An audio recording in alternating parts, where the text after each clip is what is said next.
তোমাদের দিকে বাংলাদেশের ভবিষ্যৎ তাকিয়ে আছে।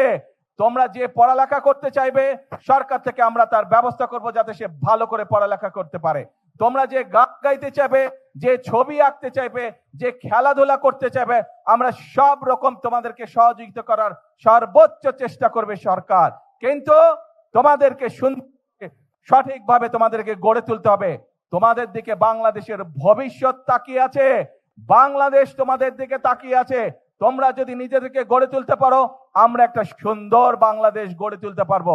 এই কাজ আমরা হয়তো শুরু করেছি, আমরা মাত্র শুরু করতে পারবো, কিন্তু বাংলাদেশ গড়ার কাজ তোমাদেরকে এগিয়ে নিয়ে যেতে হবে, এগিয়ে নিয়ে যেতে হবে। তোমাদেরকে বাংলাদেশ গড়ার কাজ পারবে এগিয়ে নিয়ে যেতে?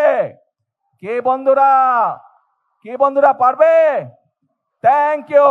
আজকে আর বক্তৃতা না, চলো যারা আজকে জিতেছে তাদেরকে আমরা আজকে অভিনন্দন জানাবো। In the heart of the city rises a destination built for greatness.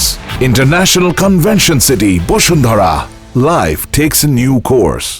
এই যারা জিতেছে, যারা খেলোয়াড় আছে, এদেরকে এই পর্যন্ত আসার জন্য তাদের পরিবারের বাবা মাদেরকে আমি আন্তরিকভাবে ধন্যবাদ জানাই। তাদের স্কুলের শিক্ষক যারা সহযোগিতা করেছেন, বিভিন্ন কোচ বৃন্দ যারা সহযোগিতা করছেন, প্রত্যেকটি মানুষকে আমি অন্তরের অন্তঃস্থল থেকে আন্তরিকভাবে ধন্যবাদ জানাই, আন্তরিকভাবে অভিনন্দন জানাই। আপনারা যেই কষ্ট করেছেন সেই কষ্টের মূল্য ইনশাল্লাহ আপনারা পাবেন যখন আপনারা এই বাচ্চাগুলোকে দেখবেন আন্তর্জাতীয় এবং আন্তর্জাতিক রূপ অঙ্গনে নিজেদেরকে প্রতিষ্ঠিত করতে সক্ষম হয়েছে।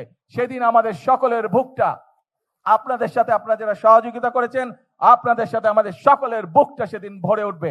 আসুন, এই মাঠে আজকে আমাদের বাচ্চারা খেলা করেছে, এই মাঠে কেউ জিতেছে, কেউ এখনো জিততে পারে না। ইনশাল্লাহ আগামী দিনে তারা আবার প্রতিযোগিতা করবে।